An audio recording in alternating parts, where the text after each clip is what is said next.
Hello అండి, నమస్తే. Welcome back to my channel. ఈరోజు ఛానల్లో రెసిపీ మంచి నాటుకోడి కర్రీ అండి. మంచిగా మసాలా పెట్టి వండుకుంటే ఈ కర్రీని మళ్ళీ మనం ఎప్పుడు వండుకుందామా అనేది చూసేంత టేస్టీగా ఉంటుంది కర్రీ కోసం స్టవ్ పైన కడాయి పెట్టుకుని అందులోకి 2 స్పూన్ల వరకు ధనియాలు, 4 లవంగాలు, కొద్దిగా చెక్క, 2 యాలకులు, అలాగే ఒక మరాఠీ మొగ్గ, కాస్త రాతి పువ్వు, ఒక బిర్యానీ ఆకును కొద్దిగా క్రష్ చేసి వేసుకుంటే బాగా వేగుతుంది.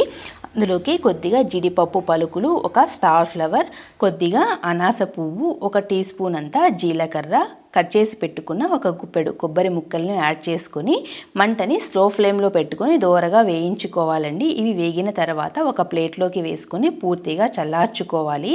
ఇవి చల్లారిన తర్వాత ఈ మసాలా దినుసులన్నింటినీ ఒక మిక్సీ జార్లోకి వేసుకొని మెత్తగా పౌడర్ లాగా ప్రిపేర్ చేసుకోవాలి.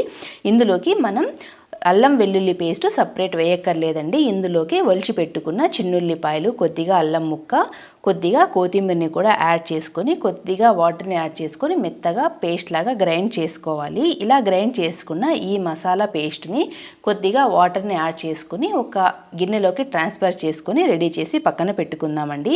ఇప్పుడు మనకి మసాలా రెడీ అయిపోయింది. కర్రీ చేసుకుందాం. కర్రీ కోసం స్టవ్ పైన ఒక గిన్నె పెట్టుకొని ఆయిల్ వేసుకొని ఆయిల్ హీట్ అయిన తర్వాత చిన్నగా కట్ చేసుకున్న మీడియం సైజ్ 2 ఉల్లిపాయలను యాడ్ చేసుకోవాలి.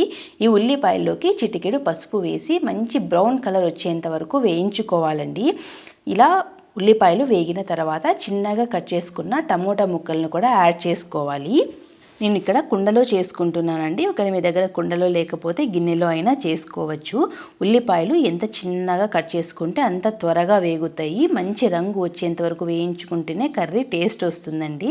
మనం యాడ్ చేసుకున్న టమాటో ముక్కలు కూడా ఇలా బాగా వేగిన తర్వాత మనం ముందుగా ప్రిపేర్ చేసి పెట్టుకున్న ఈ మసాలా పేస్ట్ని వాటర్తో పాటు ఇందులోకి యాడ్ చేసుకోవాలి.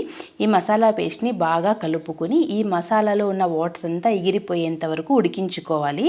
అప్పుడే మసాలా మంచి స్మెల్ వస్తుంది.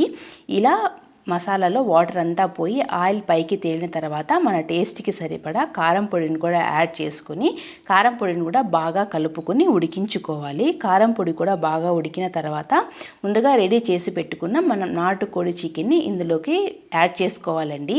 ఇలా యాడ్ చేసుకున్న తర్వాత మనం గిన్నెని బాగా కుదుపుకోవాలి. అటు ఇటు కలుపుకుంటేనే మసాలా అంతా ముక్కలకి పడుతుంది. ఇలా కూరని కలుపుకొని గిన్నె పైన ఒక మూత పెట్టుకొని ఉడికించుకోవాలండి. మనం చికెన్ పచ్చిది వేసుకున్నాం కదండి, ఇందులో నుంచి వాటర్ వస్తాయి. అప్పుడప్పుడు కలుపుకుంటూ ఈ చికెన్లో నుంచి వచ్చిన వాటర్ మొత్తం నీట్గా ఎగిరిపోయేంత వరకు ఉడికించుకోవాలండి. ఈ చికెన్లో వాటర్ అంతా పోయి ఉడికి మసాలా అంతా ముక్కకి బాగా పడుతుంది. అప్పుడు మనం చికెన్ని మరొక్కసారి నీట్గా ఇలా క్లాత్తో గిన్నె పట్టుకొని బాగా నీట్గా కలుపుకోవాలండి. మనం గరిటెతో కలుపుకునే దానికంటే కూడా ఇలా కలుపుకుంటే మసాలా ఇంకా బాగా కలుస్తుంది. మనం ఈ నాటుకోడి చికెన్ని కుక్కర్లో వండుకోవడం కంటే కూడా ఇలా కుండలో కానీ గిన్నెలో కానీ వండుకుంటే చాలా టేస్ట్ ఉంటుందండి. కాకపోతే కాస్త ఎక్కువ టైం పడుతుంది. ఇలా నీట్గా కలుపుకున్న తర్వాత మనం చికెన్లోకి అవసరమైనన్ని వాటర్ని యాడ్ చేసుకోవాలి. వాటర్ కొద్దిగా ఎక్కువగానే పడుతుందండి. ఎక్కువ టైం తీసుకుంటుంది కదండి ఉడకటానికి, అందుకే కాస్త ఎక్కువగానే పడతాయి వాటరు. ఇలా వాటర్ యాడ్ చేసుకొని మొత్తం మసాలా అంతా వాటర్లో కలిసిపోయేంత వరకు బాగా కలుపుకొని ఉడికించుకోవాలండి. మంటని హై ఫ్లేమ్లో పెట్టుకొని ఉడికించుకోవాలి. ఇలా వాటర్ని యాడ్ చేసుకున్న తర్వాత నాకు 1/2 అవర్ పట్టిందండి కూర కుక్ అవ్వటానికి.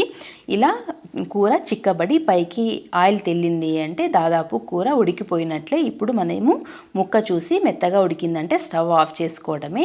నా దగ్గర ఇంకా కొన్ని నాటి గుడ్లు ఉన్నాయండి, అవి ఉడకబెట్టుకొని నేను కర్రీలోకి యాడ్ చేసుకున్నాను.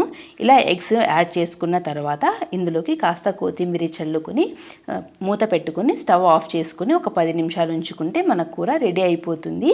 ఎగ్స్ మన ఇష్టం అండి, నచ్చితే వేసుకోవచ్చు లేకపోతే లేదు. ఇలా ఒక 10 నిమిషాల తర్వాత ఒక సర్వింగ్ బౌల్లోకి తీసుకొని సర్వ్ చేసుకుంటే ఎంతో టేస్టీ అయిన నాటుకోడి కర్రీ రెడీ అయిపోతుందండి. మీకు కూడా నచ్చిందండి కర్రీ అయితే ట్రై చేసేయండి.